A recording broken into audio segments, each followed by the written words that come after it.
Okay, so here we are, is your midterm practical here. We are going to be doing low elevation. Remember, so the low elevation starts at the bottom here. It's just that little bit of elevation coming horizontally once you've cut the length in through the bottom. And then at the top, we're going to be adding layering in the front, in here, just to get all that movement like the photo I've included in your for the journal entry. Okay, like I was just saying on the call here, I was just saying if your mannequin's got straighter hair, still complete the same cut for now. This can work for straight or curly hair as well, but all because my mannequin had a bit of wave to it. It's just, it was just nice to work with that movement, as you guys, I think a few of your mannequins actually did have a bit of wave in them from last week's disconnection as well. Did you guys enjoy the disconnection last week? Yeah, it's cool just to see a different way of moving the weight, right? All right, so we are going to be doing, I'm going to recap the low elevation. There is another video of low elevation I've already done. If you guys need to go back to that and have a look at week, low elevation was week 4. So please, I'm recapping it today, but then we also have the Sassoon Access online as well, okay? So the recap is bringing up the length. So I'd say you want to bring up your length. So you want to do your 4 quads here. Okay. Here we go. Let's see if I can move that a little bit so you guys can see. Okay. Coming down quite low. In here, there's your sections.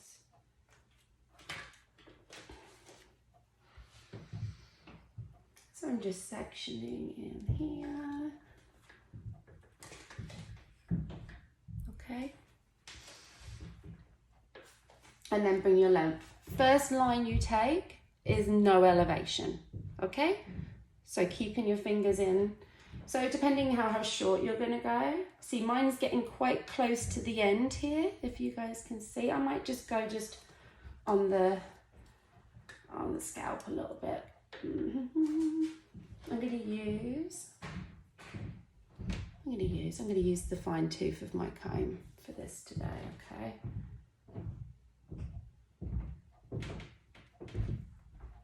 So you could just come in and actually do this and do a little bit more tension with it. Or you could come in and use your fingers and do this. The thing is with the fingers, if you look, you're already getting a tiny little bit of elevation, a finger width of elevation, right?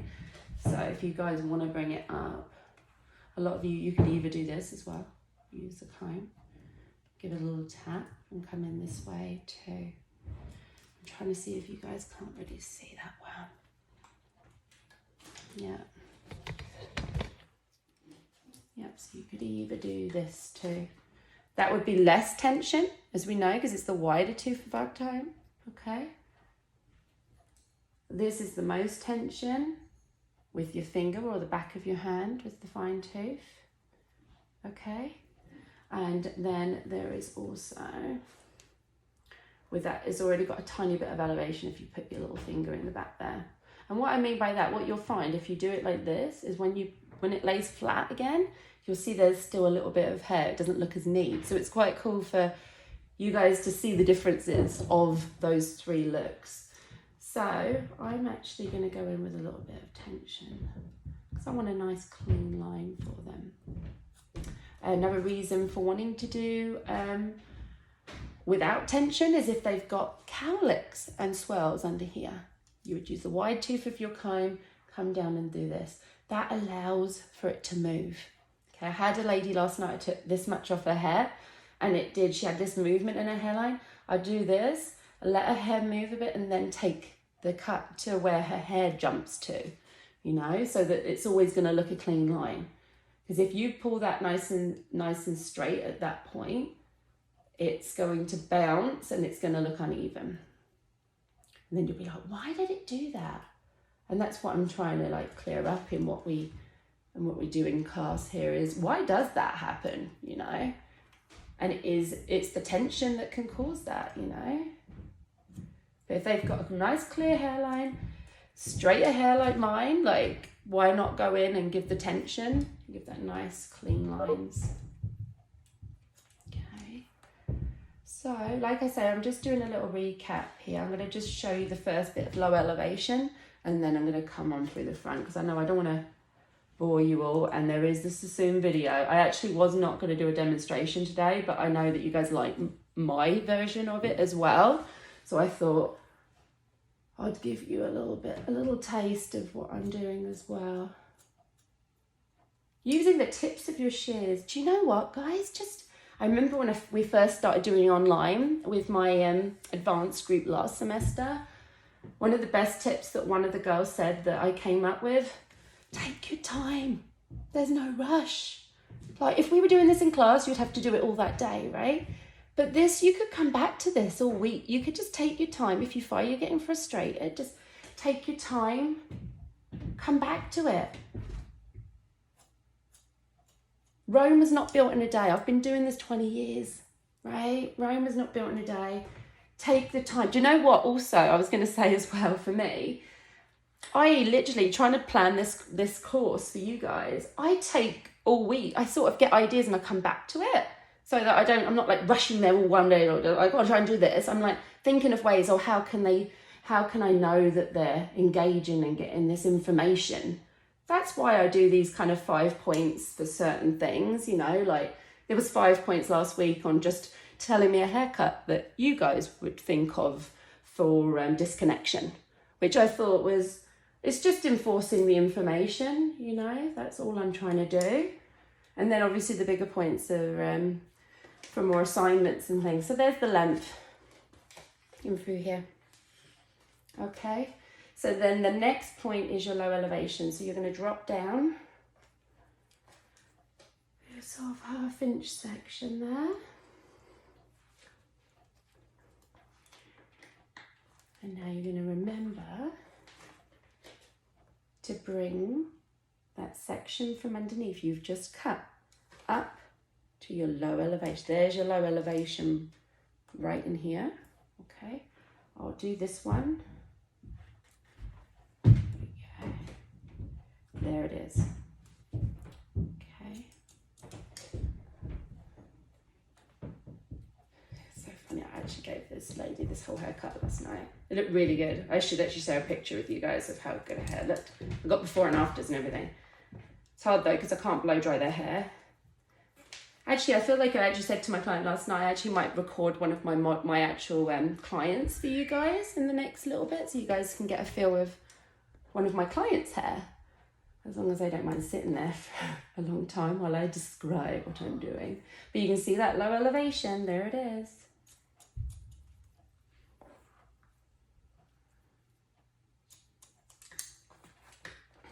And the check is, I'm doing a field check, right? But how would we check? We've done horizontally. We can come in vertically and check it. You see? There it is. There's your vertical check. You can come through and just do a vertical check again. Yeah. So any questions on the low elevations? You will now continue up the back. Keep doing that low elevation. It should, when you vertically check it, should just have that little tip. Okay? When you vertically check it. Would you guys like me to carry on here, or shall I just go on to and show you the layering in the front? Give me a little tip here, guys, so that because you can still watch this video, sorry, the actual low elevation bob video I did 2 weeks ago, week 4. Go on. Sorry, Julie, I caught half of that, but not all of it. Oh, I was just saying, I would absolutely love if you would start on the layering. I don't know if anybody else. Yeah, that's exactly it. I don't want to like lose you guys on this one, right? So we're going to come up high here. Let's do it. So I'm not doing massive layering in the back. We're not going to be doing any layering in here, okay? I'm going to save that for when we go into to lab, okay? Because I know it's quite hard to kind of find that point. So I want to walk that through with you guys in person. Fingers crossed. Right, so I'm just going to get my spray a little bit here.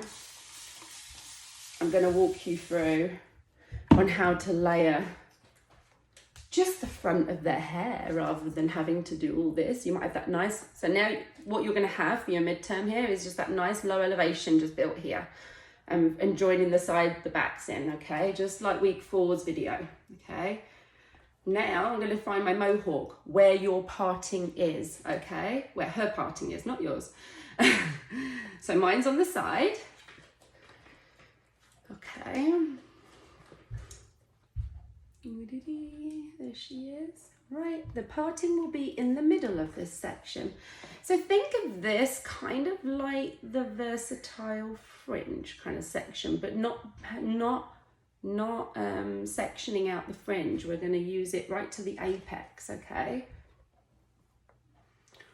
It's like so. Okay, bringing it up. Okay. And so we want to give her, if you remember in that in the picture for the in the practical journal there, you'll see she's got that little kind of shape in the front. These nice little waves in the front of her hair. Okay. And what does everyone notice about her head shape at this point? It goes down. Okay, so we've got to mirror that when we're doing these layers. So with the very front here, you don't mind if this front comes up at around chin length, okay? So think that as your guide, there's going to be a chin length. And how do we decide on that guide? We drop it down to see it, okay? So we'll lift it up. Okay, we're going to actually start with the front. You can actually leave that little section there. So there's less in your hand. So this will be kind of like your fringe section, okay? Bringing it up. This is a cool way even with your fringe to decide too. And then drop that hair down to decide, oh, well, that's around chin length. You see that? See how I dropped it? Just to get a feel for where that movement is going to be. Because layers remove the weight to get the hair to move, okay?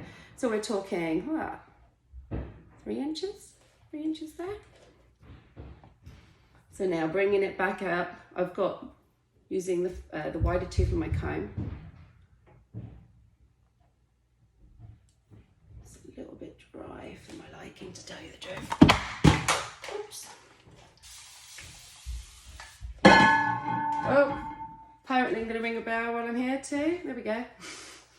Okay, that's better. Right, I'm bringing this up. From this part of the head straight up, okay? I'm gonna just bring you down a little bit so you can see it up a bit. There we go. I would say around there would be perfect. Okay, so we're gonna just take that blunt across. Okay, so you can always leave it a bit longer to decide on what length, right? But I've left it as a bit longer at the moment. No, it's not. It's actually it's right at chin level, low. It's right, perfect. So now that's my length for the length guide in the front. And then through the back. So you can see where my low elevation was from before. This could be from my disconnected layers, right? Is I'm going to bring this up. So, right, you're going to see how this part of the head's actually gone this way now, okay? So you've got to keep remembering the layers do this, okay? Bringing it straight up.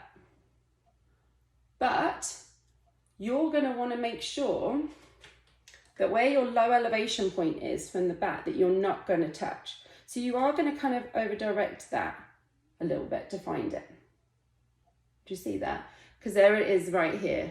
Mine's a lot longer, so yours will be a bit shorter from where you did the back, but that's where you're going to be cutting in the top. Okay, so it's finding the last point you cut in the back. That's where it is finding that point in there.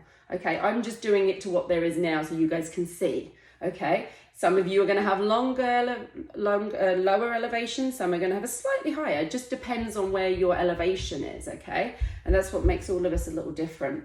So bringing this up, I'm finding my longest part of my elevation from the back, from the apex, because that's it there. Because that's your guide. You don't want to touch that because you've already cut it here. Do you see what I'm saying? Bringing that up. So there's my low elevation, so I'm just going to cut from there. So you guys might not be as sloped as mine, okay? Hopefully it won't be, I don't think it will, but that's just a way of me doing it for what this is here, okay? That is a stationary guide. Everything else is going to get pulled into the middle and up, okay? 1/2 inch sections, pivoting. So there's your vertical, right? Pivoting, pivoting, pivoting, all up into the middle, okay? I'm going to show you on this side now. Such a pretty way to get this hair to move around the front. And it creates the facial framing all at the same time. Yeah, it's a really cool technique. So there it is. This way, there's my guide. Okay.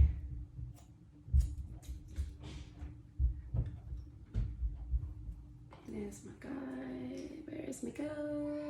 There it is. Okay.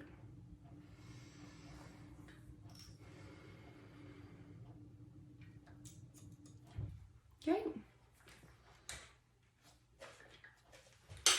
Trying to make sure everybody can see. Okay, next section, pivoting. So why do we layer, right? So layering is the top of the head and we pivot when we layer because then the apex is in every, it's still the same thing from the front, right? Because from the back, we do it this way. So just think, it's the same as what we do at the back, but at the front, okay? But we've got to remember, we haven't really done much layering other than that undercut since last semester. Yes, Julie, carry on. Sorry, are we just pivoting the first, the 2 front quadrants? You got it. That's right. Yeah, because remember, you've done low elevation in the back. Sorry, Julie, carry on. No, I was just saying, so just the 2 front, not the back. Yeah, and remember, over direct it right to that part, the natural part. You've already cut low elevation in the back.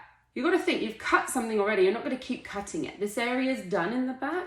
We're just making a party in the front. That's all we're doing, okay? So now I'm just bringing... Is it everything a stationary guide towards the part? Yeah, so your original section is the mohawk through the center, through the parting, right? That's your station, and that's your stationary card. You don't push beyond it, right? Oh, you really would want to make sure. So that's a little good question, Julie. You do not want to make sure you go any further than that part, your original guide, because then you're going to have too much length on this side. You see, you don't want to do this. So I'm at my next section because it becomes a lot. There's a lot of hair in your hand. Just honestly, there is. So what you want to make sure is that you only go straight up at this point here and you're not going too far over. See that difference? As opposed to here, right? Because that's going to make more length this side because it's over directed more. And that's too much over direction, okay? So our point is, our happy spot is right up here. And you're going to find, as you get lower, there's not as much hair to come off. But just double check though, all right? I'm going to do that. And literally to behind the ear, I'm coming kind of there.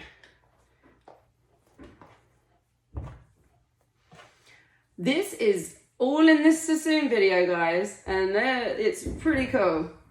So, like I say, that is a pretty awesome. I'm sad that I didn't get this access sooner. I should have got it sooner for you guys. Ooh. So you can actually see the layering that it's created. Well, I can see it. So hang on, let me just move this side of her hair so you guys can actually see. So there it is, it's cut. See how it's cut facial framing all at the same time? This was all down here, all in there. And that just gives her all that layers and movement. in the front. So pretty. Yeah, but it didn't remove length because we've over directed everything, okay? So would you guys like me to show you the other side as well on this one? Or do you guys feel pretty good and confident that you'll be able to just mirror it on the other side? You've got to find your original mohawk section so you don't go too far over, okay? I might as well, because this is a newer technique for you guys. So I would say that, where's her original parting? There we go. Just to find that original mohawk section so you don't go too far. So there's her part, and then I'm going to use that original 1/2 inch section in there. There it is.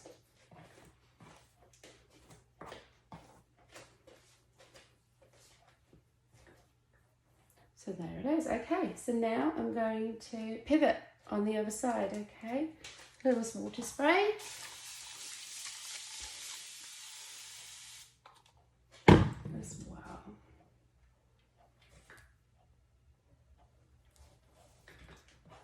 See, another way you could use this haircut is someone just with a blunt haircut that just wants more volume in the front, just more movement, someone that moves. It's kind of like that versatile fringe where they can wear it either side and move it around.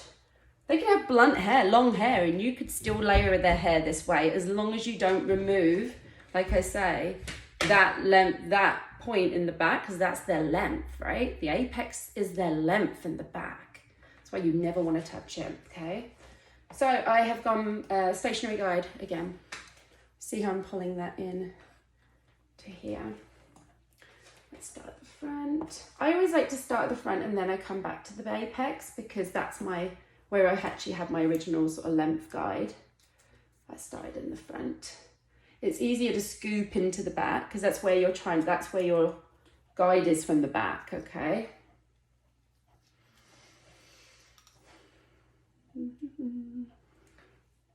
There it is. I have every confidence that all of you guys could do this. It's just thinking it's two separate things is making the combination of the two, okay? And that is a big part of your advanced course.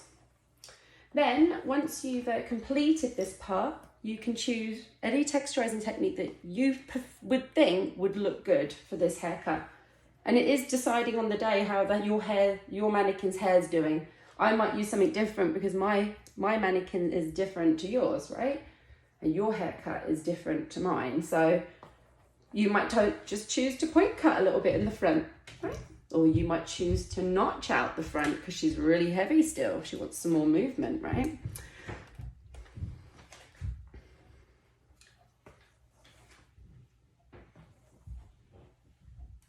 Am I going too far? Oh, look, does anyone see I was starting to go a bit too far over? I want to make sure I go straight up. That's why we always call this redistribute. You push your hair this way and then this way. You'll hear that a lot in the men's method that we're going to start soon.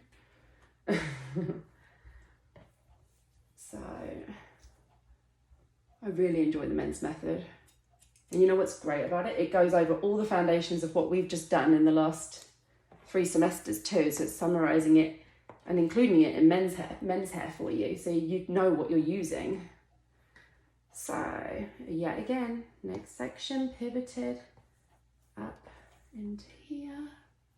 And like I said, there's not as much going on in that top there. And to behind the ear. There we go. I'm trying to think of a texturizing technique. We'll have a little look for you guys so you can see me do one of those. But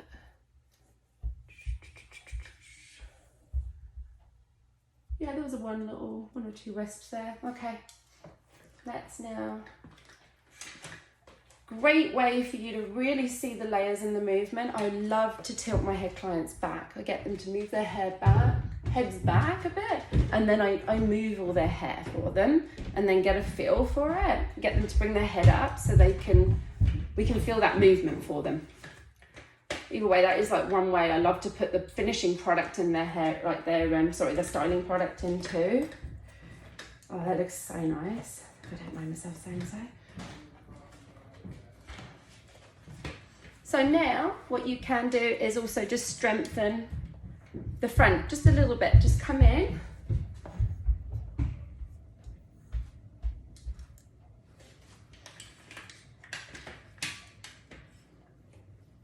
I'm going to do this side for you in just a moment on the camera there, on the recording. Sorry, the live recording. Yeah, so just point cutting a little bit into the front there. A lot of you haven't done too much of this yet. We have actually got that coming up pretty soon. I have a little play for you guys just to come in, and then you literally use the tips of your shears just to point cut and leave your fingers. I'm going to show you guys now on here as well. So I was just evening it out a little bit. But remember, we're not removing, no, I'm trying to see if you guys can actually see.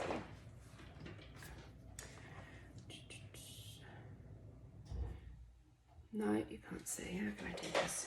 I feel like I'm in the way all the time.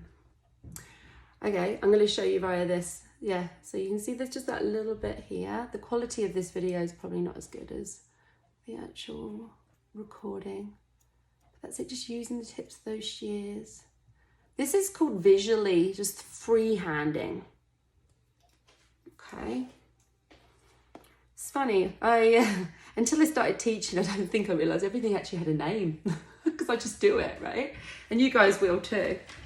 But as you can see, she's got all that shape in the front and that movement.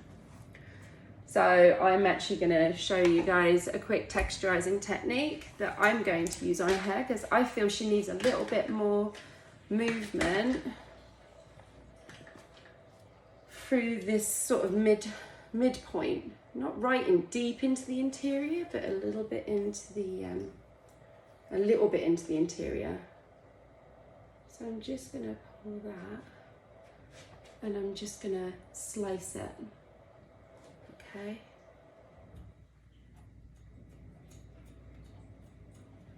For fun. That's pretty good. And then on this side, that side's good. See how I'm deciding where I need it? It's not that you have to completely balance the head on, but I'm doing it regimentally. It's like you gotta see it, move it, and decide whether or not you need to do it in that spot, okay? You can actually see she's getting that little kink starting to happen. I'm encouraging it more and more. I love wavy curly hair. Like any of my clients that have it, I try and tell them if they want their natural healthy hair, healthy shiny hair, like go with the natural waves, especially this time of year. So we've had a really humid time, haven't we, this year so far? So yet again, I'm just slicing, and I'm just doing the usual kind of little couplet out there. Yeah, a little bit more there. This is a heavier side because her parting is on the other side. I'm now going to notch a little bit out. See that? How I just decided a different technique? Because she's heavy right there. Yeah, I definitely am liking the notching on this side. So yeah, just depending on what technique you want to do. And then yes, please diffuse if you see a wave, straighten out if you want to see the smooth, or you can round brush it. If you want to go, if it's straighter hair, round brush it, a bit of volumizing like a mousse or a texturizing spray. Just that will give all this movement and then just show all that nice like elevation in the back, even with the straight. So